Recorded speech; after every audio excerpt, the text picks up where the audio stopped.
This here is a DustHog SCB series dust collector. This one's made to be mounted from the ceiling. So this is the differential pressure gauge points downwards because it would usually be hanging from the ceiling. But on this gauge, it'll show you when it's time to change the filters. At around 4 or 4.5, you should probably order filters. Then once it reaches 5, you should swap them out. If it gets any higher than that, it can you'll have a lot less airflow and it will damage your filters and you might get them ripped open. So in order to change out these filters, it's pretty simple, and most dust collector models, cartridge collectors are very similar. So whether it's a DustHog or some other brand, you just open this handle and then just remove the cover.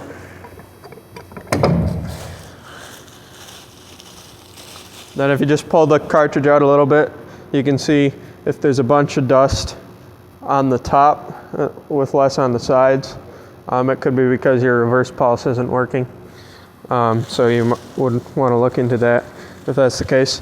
If it looks fairly even all the way around, how you take these out, you just, in order to limit the amount of dust that you get everywhere, one way is to just put a garbage bag over the end. And if you're really concerned about it, you can put a, try to tape this on, but then you just reach into the middle and pull it out into the garbage bag.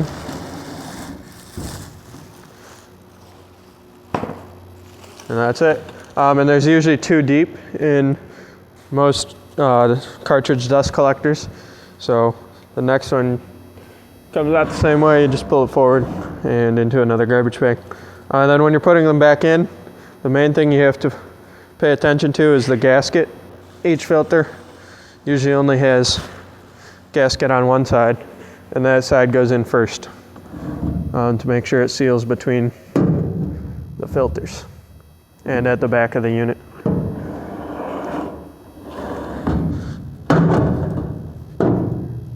And once those are slid in, you have your gasket on the door that'll seal the front of the cartridge and the front of the unit.